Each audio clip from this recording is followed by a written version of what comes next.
Watch out, Vladimir Putin, China's drone fleet is getting real. And judging from how Beijing is promoting its robots to the outside world, they're aimed straight at Russia. That's all from a glimpse of the biennial China International Aviation and Aerospace Exhibition, held earlier this month in Zhuhai, which has become the main event for the latest in all things Chinese aircraft. It's China's largest aircraft expo, while also presenting an opportunity for Beijing to show off its growing robotic muscle and potential buyers in the developing world. But until recently, the drones on display were usually mock UPS or drawings, not the real thing. This year, Beijing's most prominent new drone is the dinosaur named Wing Lung, or pterodactyl, according to a roundup at Defense News. The drone is reportedly operational. China has previously shown only models of the drone, and closely resembles the U.S. MQ-9 Reaper, which the Pentagon uses to bomb insurgent hideouts in Pakistan. Few foreign journalists were reportedly allowed to see it, but photos and videos that appeared online prompted ace aviation journalist David Sensiati to remark that the Wing Lung appeared largely copied from the U.S. version, but a lot cheaper.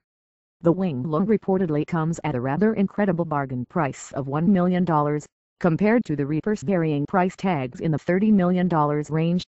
Now, a word of caution to potential buyers: what you're getting for that price might not be very capable. But aside from price, the Wing Lung can also reportedly fly for about 20 hours, up to a range of 2,500 miles. It also packs for hard points for mounting a variety of laser and precision-guided bombs. Also pictured on Chinese television was the Wing Lung's ground control room, similar to the ones used by U.S. drones, but with only 3 screen-equipped workstations compared to the Reaper's 5. Another drone spotted with a clear resemblance to the Reaper is the CH-4. This drone was only a scale model, but reportedly has largely similar features to the Wing Lung. Its reported maximum range is shorter, a little over 2,000 miles, but has 10 hours more endurance time.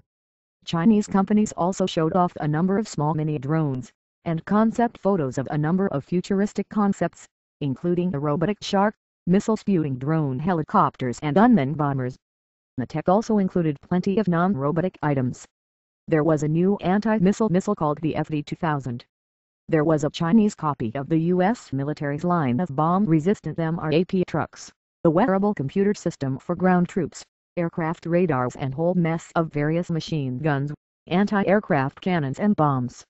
There was also a curious shift in how China was promoting its drones at Zhuhai. In recent years, a selling point for convention goers involved drones presented as U.S. warship killers. Exaggerated, yes, but a glimpse inside Chinese military thinking. In 2010, Chinese defense industries not so subtly advertised bizarre renderings that illustrated drones swarming over aircraft carrier battle groups like Angry Bees, Defense News reported. China Aerospace and Science Corporation (CASC) also displayed a mural of its WJ-600 drone firing a missile at a U.S. Charlie Burke-class destroyer. This year, that was out. Illustrations of U.S. warships were likewise replaced by generic, stateless ships and Russian ships. In one video seen this month, a sleek computer-animated combat drone called the Blue Shark flexed its muscles in an attack on a digitized Russian Admiral Kuznetsov-class aircraft carrier. Perhaps images of bombing the U.S.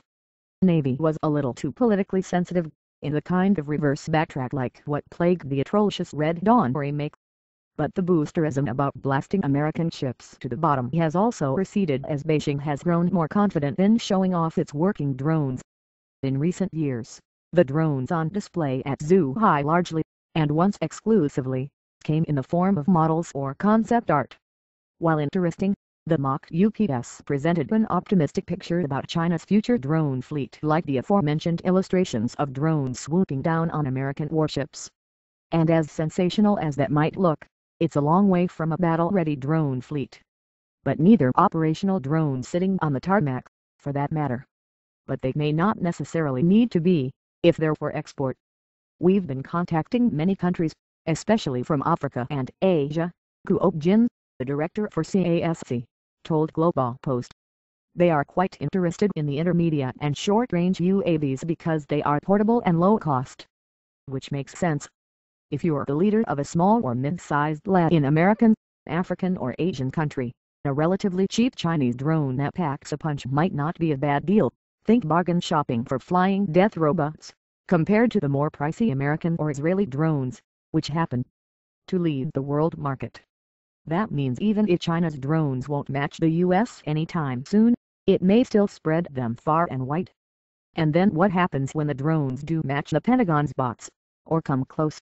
Who knows? Though we'll probably see it first at Zhuhai,